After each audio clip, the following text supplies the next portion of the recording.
Okay, so far we have looked at the basics of how we could model sequential logic in Verilog. Let's get a little deeper into how exactly flip-flops and registers look and how they would be modeled.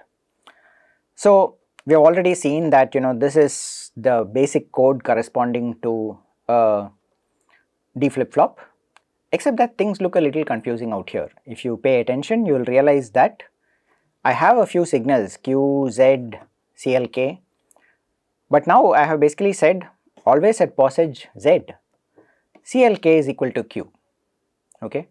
And the reason I have written it this way is precisely to make a point, which is that the names of the variables do not matter, right. What the compiler or the simulator or whoever is interpreting the Verilog language for you is doing is looking for a pattern, and in that pattern it basically says that whatever is in here is the one that I am sensitive to the POSage of, right. So if I was to go and draw a diagram for this, I would basically say this is the Z. Whatever is on the right hand side is the input, and whatever comes out on the left hand side is the clock output, right. So keep in mind that the names that you give to the signals do not matter, right. What matters is the way in which you write the code. Ultimately it will end up inferring what you need over here. Having said that, writing code like this is a really bad idea because it's confusing and it's almost certainly going to lead to problems either for you or whoever else needs to read your code at some point in time.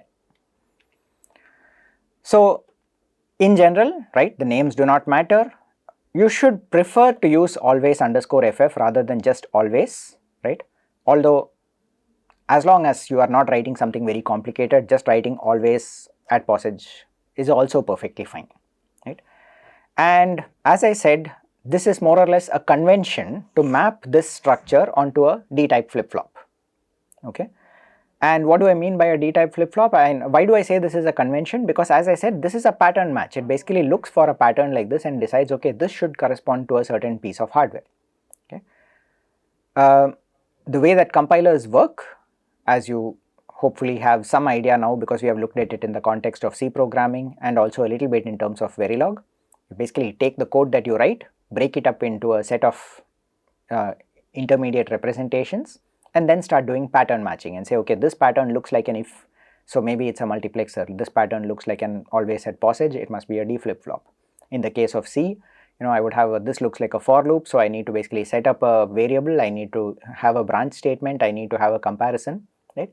All those are ultimately sort of pattern matching and code generation steps. In this particular case, after sort of identifying this particular pattern, the compiler should finally say, okay, this looks like a D flip-flop, let me generate a netlist element corresponding to a D flip-flop. One question that is not addressed over here, which also came up in the context of the counter, is what happens as soon as I switch on the system, right. I am not just like in a C program, I would say that if I just declare a variable int a and it's a variable on the stack, in general I do not know the value of the variable because it could have anything, it is not guaranteed to be initialized. In the same way, a declaration like this does not have an initial value for clock, right. Now think about it, you are talking about hardware, so what does it even mean to talk about an initial value, right. There is no program that's running out here. The closest that we can think of initialization in the context of hardware is I switch on the system, okay.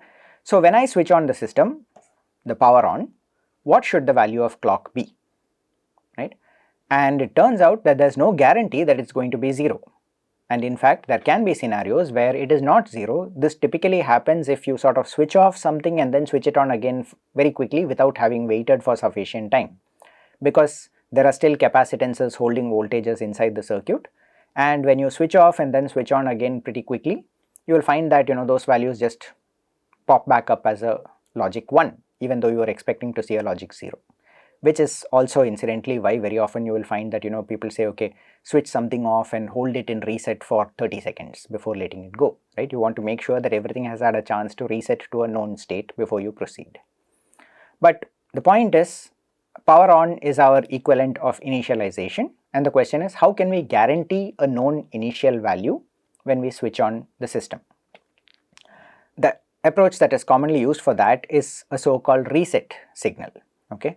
And this RST_n signal over here, the input, is what is used for resetting our flip-flop. Now you would probably already be familiar with the notion of what reset looks like. It essentially says, okay, along with the clock and the D input and the Q output, I also have one more signal that's connected to this, and this RST signal basically says that whenever the RST becomes active, I am intentionally using the word becomes active rather than saying goes high or goes low, because we can use both, right. Whenever RST becomes active, it overrides the clock, it forces the flip-flop into a known state, okay.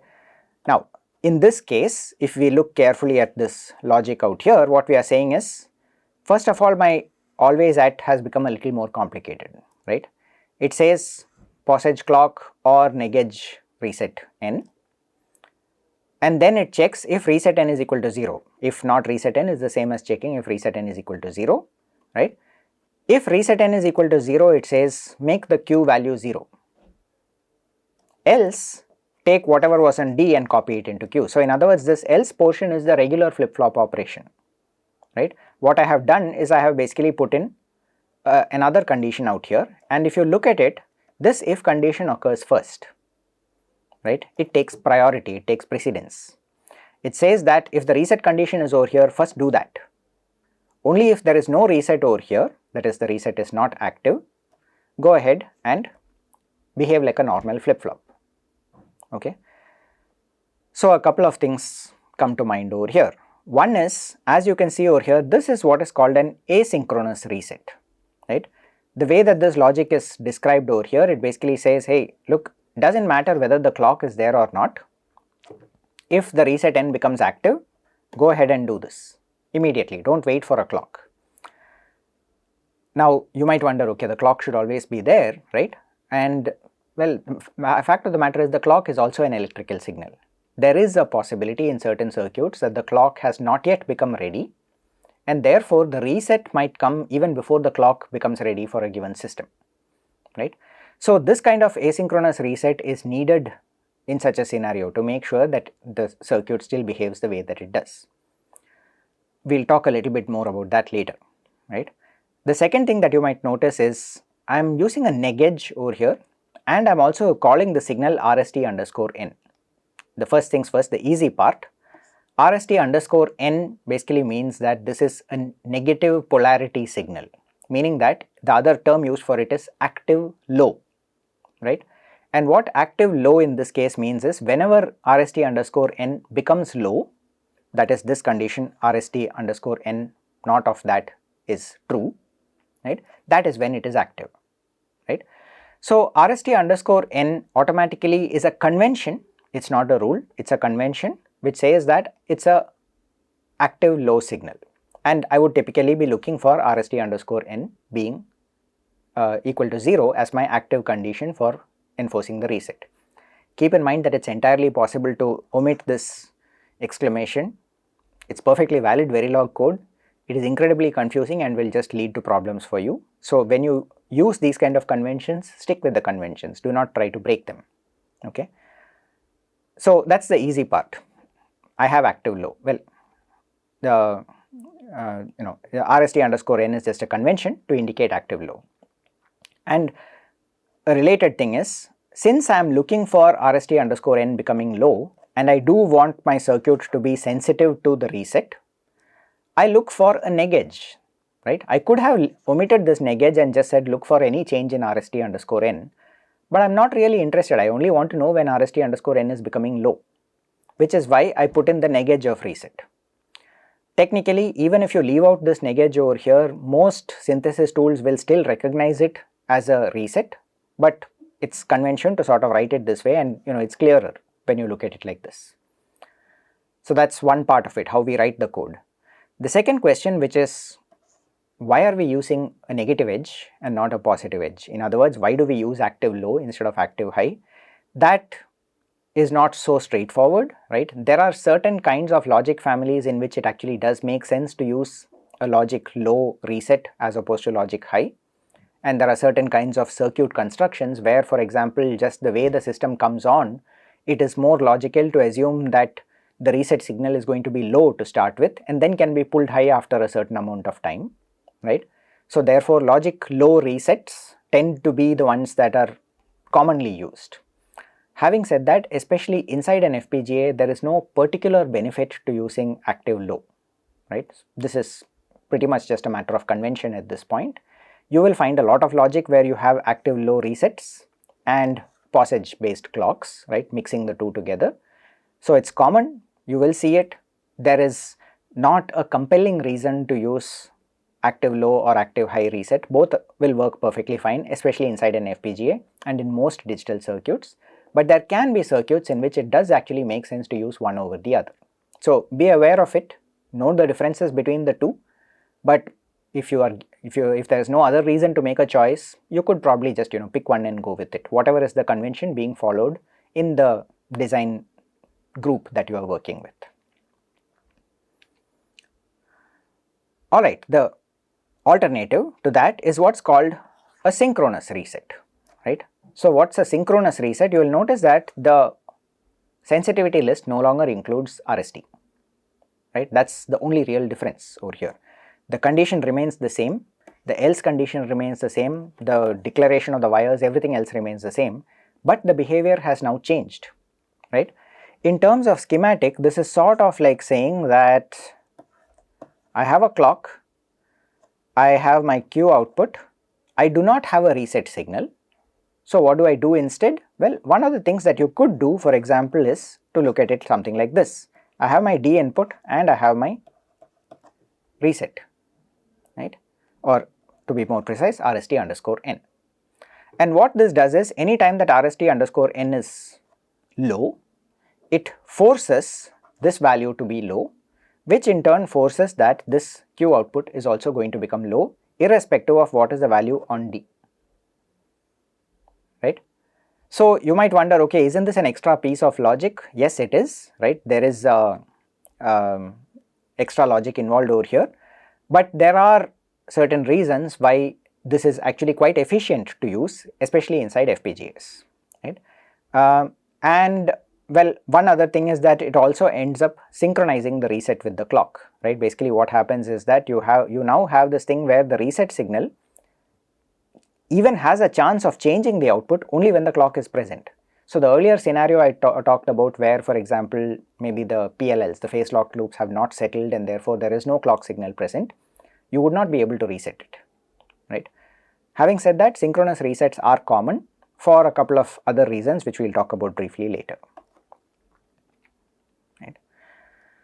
Alright, but first let's talk about so-called multi-bit registers, right. What happens in a multi-bit register is that I can basically define an input which has multiple bits. In this case I am using a parameter, right, and I can basically declare it as with -1:0, with -1:0 for both the input and output.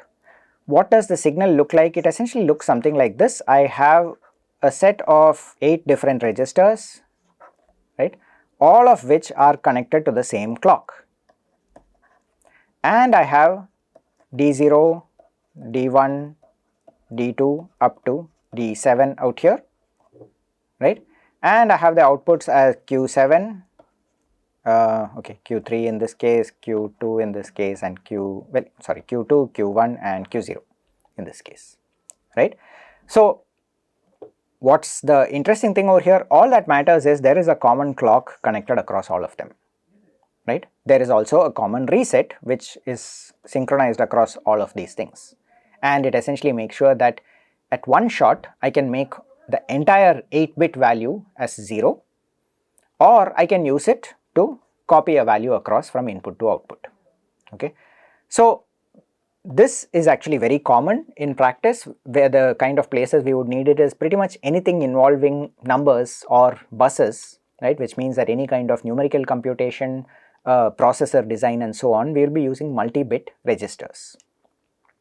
So this is going to be something fairly common, and it turns out that in Verilog it's like very easy to sort of declare and use these, right. It just becomes an extension of what we are already used to.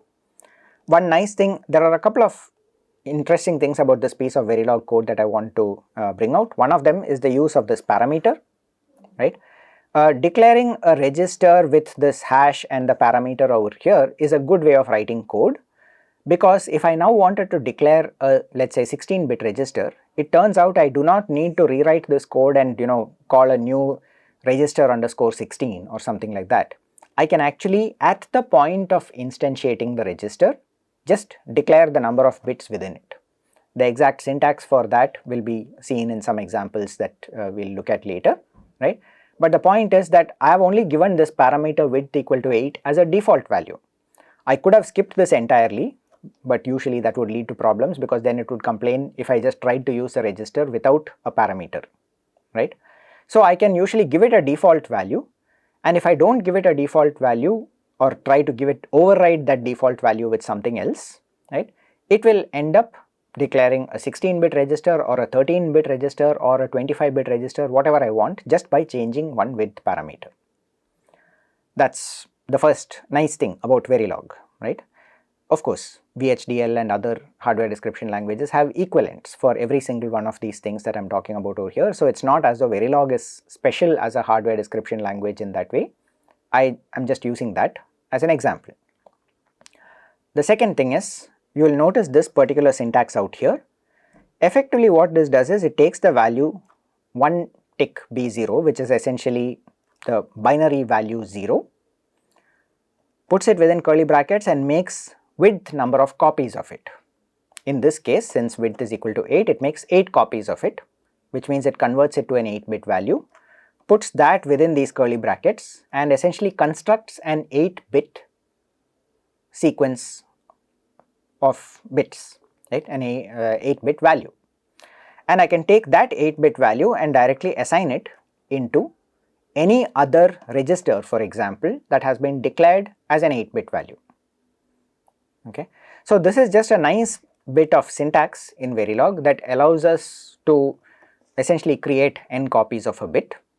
We'll see this more commonly, for example, in the context of something called sign extension, where we'll be able to take the most significant bit of a particular, let's say, 8-bit value and copy it out as many times as we want in order to sign extend this 8-bit value to, let's say, a 16-bit value, right? So it has like nice utility purposes that become useful in other scenarios.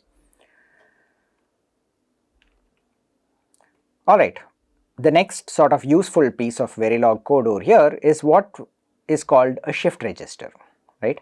And a shift register essentially says, let's first look at what exactly is happening out here, right? We have this passage clock, which means that yes, of course, we have registers. Q itself, the register, is declared as a 4-bit register. So it looks as though, yes, I have 4 registers out here, 4 flip-flops.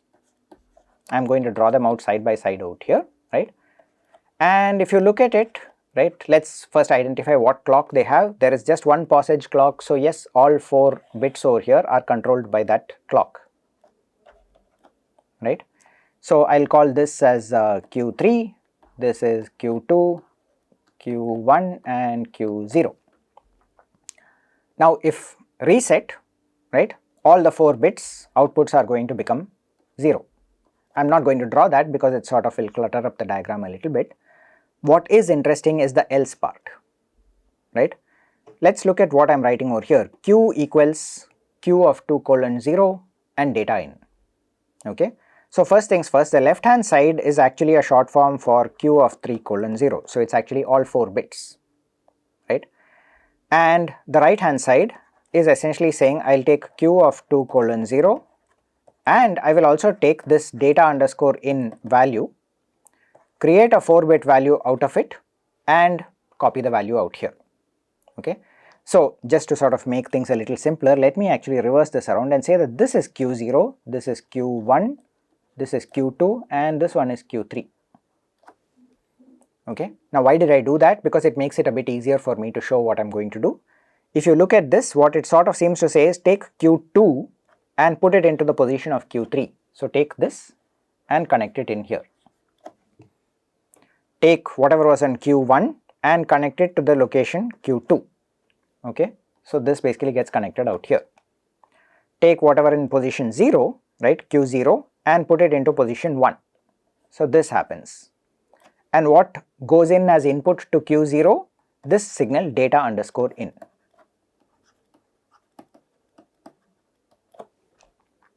What happens to Q3? Well, it goes out of the system, right? It's basically lost. I'm not doing anything with it, so it's discarded, right? So in this case I have all of these connections out here, right? So the Q2 output goes to Q3, the Q1 output goes to Q2, Q0 output goes to Q1, data in goes into Q0, the Q3 output is discarded, right? And I effectively have a shifting of values. In this case, because of the way I have drawn it, I can basically say it's being shifted towards the right, but if you think about it, this is actually a left shift of the number, right? Because let's say that I had a number like this, Q3, Q2, Q1, Q0, this will next get converted into Q2, Q1, Q0 and whatever D that I had. So it's sort of as though I've taken a number and left shifted it, right? Discarded the most significant bit, shifted everything to the left and pushed something new onto the least significant position. An example of that can be seen over here, right? I basically have this whole diagram that I've got, the timing diagram, which says, okay, if my data underscore in goes like this, let's try and understand what is actually going to happen. Initially, I don't even know what the value on Q is. I have not reset my signal for whatever reason, so I don't know what the value is, right? This just means it's unknown. Well, I don't know what it is. That doesn't mean that the values are actually like, floating around at 0.8 volts or something like that, right? They're either 0 or 1, it's just that I don't know what they are. But immediately after the first positive edge of the clock, I can say that, hey, this data in was 0 at this point. So the least significant bit is now going to get the value 0. The other 3 bits are still unknown. Okay. Now let's go to the next positive edge of the clock. Over here, when I sample data in, I found that it has the value 1. So I shift that into the least significant bit. The 0 that was over here shifts 1 place left. Go to the next passage of the clock, once again data in is 1. So I get 1 1 out here and the 0 that was in the second place moves into the third place. I go to the next passage of the clock and I find that it now becomes 0 1 1 0, right? Because the 0 1 1 basically shifts 1 place here and a 0 comes into this point. I go one more passage of the clock and at this point this 1 1 0 moves to the left and the 0 from here gets pushed in on the least significant bit. Okay, so this is the behavior of a shift register, a very common kind of logic circuit that you are likely to encounter multiple times as we move forward. It turns out that it's extremely easy to write code for this in Verilog. It turns out that this is also one of those places where, for example, non-blocking assignments actually become crucial. And if you don't do this correctly, and if you had tried using blocking assignments, it's entirely possible that the thing could go completely for a toss and you don't get the behavior that you expect, right? So anyway, as I've already mentioned, non-blocking should be used whenever you are trying to model sequential logic. But shift registers are very easy to model in this way by writing code in Verilog. Now we can extend this, right? And this is basically a sort of an example of how we can start to get more complex circuits. This is an example of what I would call a loadable shift register. It has multiple things going on over here. One of course is this parameter, right? There are a bunch of inputs. There is the clock and reset, which we already know. But there are now 2 additional signals. One is called shift enable and the other is called load. And then there is a data in, a parallel input, right? I wonder what that is, and of course the output, right? In this case a 4-bit output. As before, this entire signal is always at passage clock, so it's a synchronous. It's basically we are trying to infer flip-flops out here. The first thing we do is check for the reset condition, and if it's reset then we say that Q must have this value of 0. But now comes the interesting part. We basically say, if the load signal is high, then we are not shifting. What we are going to do is take this other input that we had out here called parallel underscore in and just copy that into Q, right? So going back to this previous diagram, if I had a load signal, I could, for example, have at one shot initialize this, let's say, to 0 1 1 0 and then proceeded to shift from there, right? In this case, in this diagram and in this piece of code, I don't have such a thing, so I have to shift the bits in one by one from the LSB. If I do have a load capability, I can initialize to anything that I want, right? And this is actually a very common scenario if you think about it, right? Ultimately, you know what a UART, serial port, looks like, right? And a serial port essentially says that I'm going to take an 8-bit value and send it out 1 bit at a time. This looks like having the capability of doing exactly what we need out there. I take an 8-bit value, I load it into a loadable shift register, and then turn off the load and turn on the shift signal, and it starts shifting things out one by one, right? And of course, let's continue with this. Now we know what happens when the load signal is active. I also have one more else if condition, right? It's not just plain else condition, there's an else if condition again out here, which says if the shift enable is active, then do the shifting just like we talked about earlier, right? Yeah, notice that this is width minus 2, right? Why is it width minus 2? Because we are saying that normally it would have been q of width minus 1 colon 0. So if I want to sort of discard the MSB, I need to go from width minus 2 to 0, and then of course pad the data in on the right hand side in the LSB position. Now great, that looks like it's doing the shifting. The interesting thing is what is now left out over here, right? Remember, this is also an if condition, so there is a corresponding else that is missing.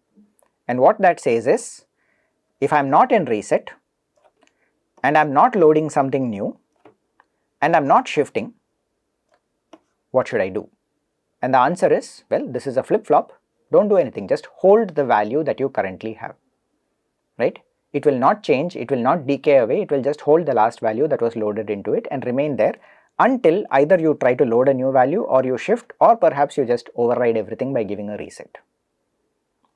So this is an example of a non-trivial piece of code, very easy to describe in Verilog, but already you can see that how powerful Verilog is in terms of describing something that has non-trivial functionality. Now let's very quickly look at what a test bench for a sequential circuit would look like, right? What are the things that we need to do? We need to be able to have a clock signal, right, which is crucial over here, and of course we need to give it a set of test cases. So let's look at the test bench. We once again have the module without any inputs. Notice that this is a module without inputs, which is typical of test benches. We have registers out here, so the clock, reset, data in are all declared as registers. Why? Because I actually want to be able to assign values to them in my test bench, right, as part of some kind of procedural block, which can then be fed into my DUT, my design under test. And it turns out that the Q, which is the output, is actually a wire, right? It's not something I want to assign in my test bench, I want it to come from the DUT.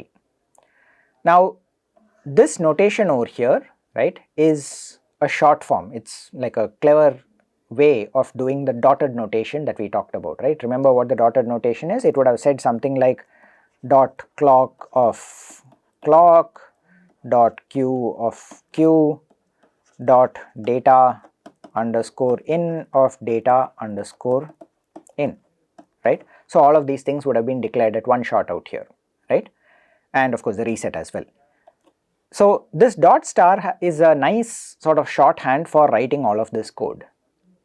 Having said that, I would strongly discourage you from using it for one simple reason. It is a matter of preference, but I'll sort of try and justify why I feel that this is not a good idea.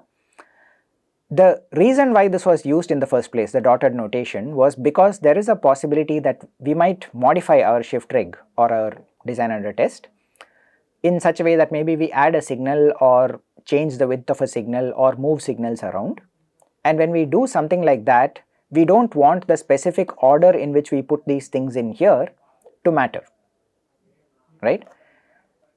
So we said that if we do this dot clock, dot q, dot data in and so on, it's clearer. It's actually very obvious that you have done all the mappings one by one. Now by doing dot star, effectively it's a short form for doing all of these things, except that if you happen to change the definition of shift reg and perhaps add a new signal into it, right, but you don't have the equivalent signal defined in your test bench, dot star will still happily accept it for you and it will pretty much leave it unassigned, right? And it will just say that okay, nothing has been defined out here. Okay, it's arguable that even if you did not have it out here, perhaps you could have accidentally done that. But the point is, when you are forced to sort of write everything out clearly in this place, it makes it a bit more evident what exactly is the mapping that you are doing. So this is more a matter of preference. It is possible that you find that writing notation like this actually works out in the groups that you are working with, but be aware of the potential pitfall out here. Okay, so that's just like I said, artifact of Verilog. Again, reasonably recent versions of Verilog support this kind of instantiation, but it's a nice additional thing to have. Okay, now once we have that, we can go further and say I can do clock generation. What do I do with clock generation? Now I need to have some way by which I can generate a clock signal, right? And it turns out that this particular notation out here is a common convention for how I can generate a clock, right? I can basically say, let's interpret what exactly this does. It's sort of saying that, at time 0 set clock equal to 0, and then every 5 nanoseconds, because I have not declared any other time scale and the default time scale is nanoseconds. So after 5 nanoseconds, go high, right? Because clock is equal to tilde clock, it becomes not of 0, which is 1. Now this forever basically says, go back and do the same thing after another 5 nanoseconds.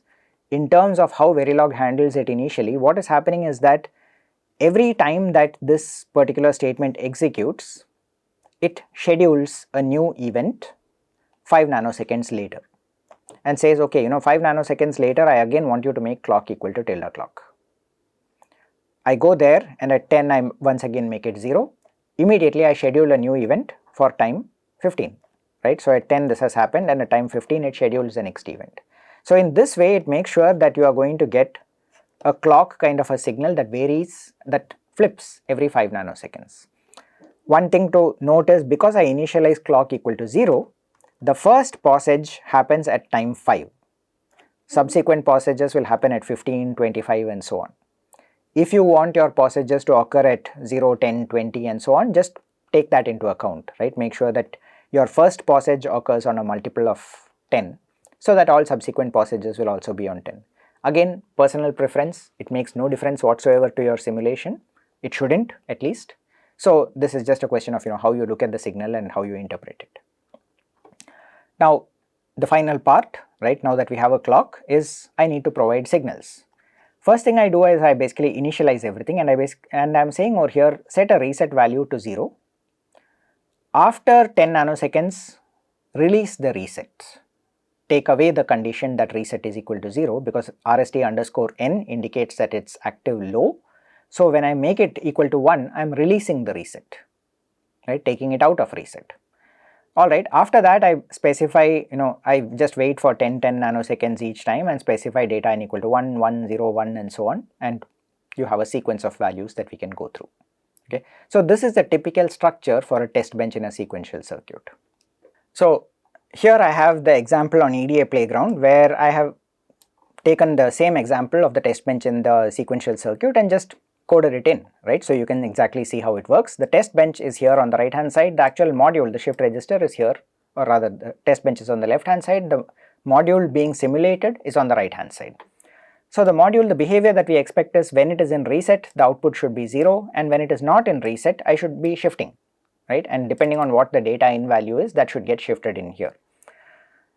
Of course, as before, I'm dumping everything out to a VCD, and I'm basically dumping everything in DUT, that is in this shift register. I'm going to dump it out there. So let's try running this and see what happens.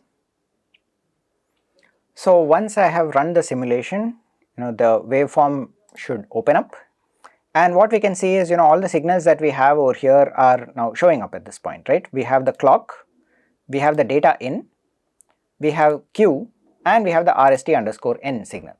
So let's look at it. We can basically see that the clock signal has this behavior whereby every 5 nanoseconds it toggles. As you can see, it starts off at the value 0, right? It then goes to 1 at 5, goes back to 0 at 10, goes back to 1 at 15 and so on. What about RST_n? It starts off with the value 0. After 10 nanoseconds it goes to 1 and then just remains 1, and if you look at the code you will see that that's exactly what was being done there. What about data in? Initialized to 0. After 10 nanoseconds it was not changed, only RST_n was changed, but after another 10 nanoseconds data in was changed to 1. It then remained that way for 20 nanoseconds, right? There were 2 instances of #10 data in equal to 1, after which data in again became 0 and then again became 1. Now if I go look at the Q value, right, in fact I can expand this out into 4 bits, I can see that I essentially start off with when the reset signal is over here. Remember, this is a synchronous reset that I have coded. Effectively what it says is at this positive edge of the clock, the reset kicks in and changes the value of all the 4 bits to 0. Let's proceed over here with RST_n being removed, that is the reset has been released. The next thing I look at is the next positive edge of the clock, right, and it turns out that, well, Q3, Q2, Q1, Q0, Q3, Q2, Q1 were all, or rather Q2, Q1, Q0 were already 0. They got shifted into the positions of Q3, Q2, Q1 and data in again got the value of 0. But now at the next edge of the clock, I find that data in at this point has the value 1, right, and we can see that yes, data in was changed at a point which is midway between. It is not closely corresponding to exactly when the clock edge happened over here.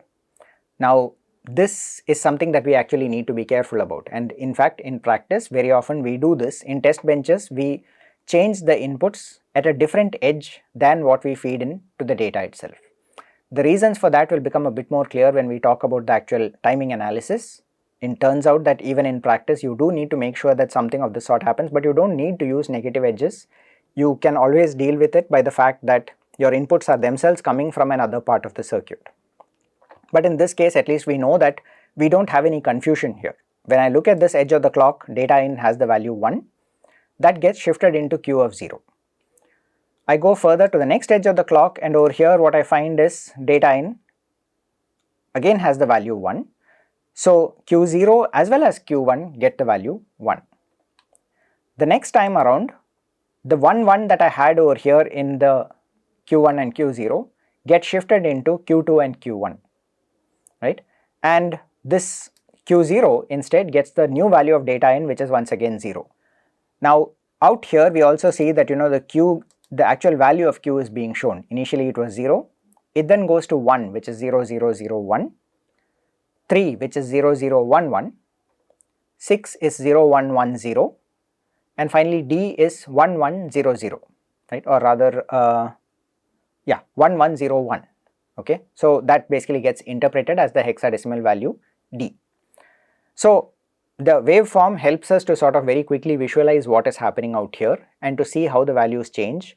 You can also sort of interpret it both in terms of hexadecimal numbers or as individual bits as you see fit.